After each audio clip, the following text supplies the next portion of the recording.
రెడ్డి గారు, గౌరవనీయులు మన తెలంగాణ మాజీ ఉప ముఖ్యమంత్రులు శ్రీ కడియం శ్రీహరి గారు, శ్రీ మహమూద్ అలీ గారు,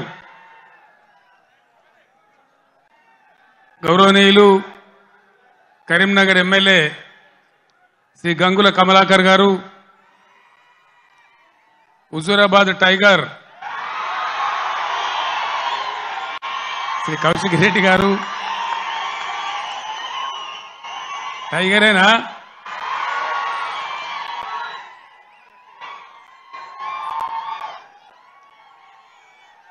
కరీంనగర్ పార్లమెంట్ సభ్యులుగా పోటీ చేస్తున్న వినోద్ కుమార్ గారు,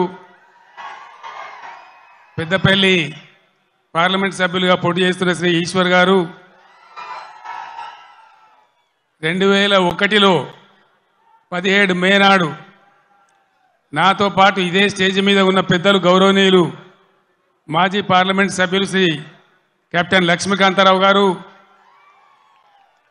వేదికను అలంకరించిన గౌరవ శాసనమండలి సభ్యులు, మాజీ కార్పొరేషన్ల చైర్మన్లు, స్థానిక సంస్థల ప్రజాప్రతినిధులు, పార్టీ పెద్దలు, మీ అందరికీ కూడా పేరు పేరున నమస్కారాలు. సభలో ఆసీనులైనటువంటి అన్నదమ్ములకు, అక్క చెల్లెలకు నా నమస్కారాలు. తెలంగాణ ఆశలు అడియాసలై దిక్కు తోచని స్థితిలో భయంకరమైన కరువు కాటకాలతో, కరెంటు కోతలతో, ఆత్మహత్యలకు, వలసలకు ఆలవాలంగా మారిన తెలంగాణ ఇంకెక్కడైతుంది తెలంగాణ? ఏ బాబు జరగరాదే, ఆ స్టేజ్ మీద లేదా తమాషా. రెడ్డి గారు, గౌరవనీయులు మన తెలంగాణ మాజీ ఉప ముఖ్యమంత్రులు శ్రీ కడియం శ్రీహరి గారు, శ్రీ మహమూద్ అలీ గారు, గౌరవనీయులు కరీంనగర్ ఎమ్మెల్యే శ్రీ గంగుల కమలాకర్ గారు, హుజూరాబాద్ టైగర్ శ్రీ కౌశిక్ రెడ్డి గారు, టైగరేనా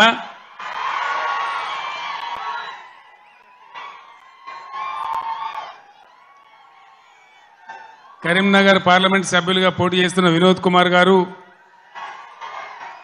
పెద్దపల్లి పార్లమెంట్ సభ్యులుగా పోటీ చేస్తున్న శ్రీ ఈశ్వర్ గారు, 2001లో 17 మే నాడు నాతో పాటు ఇదే స్టేజ్ మీద ఉన్న పెద్దలు గౌరవనీయులు మాజీ పార్లమెంట్ సభ్యులు శ్రీ కెప్టెన్ లక్ష్మీకాంతారావు గారు,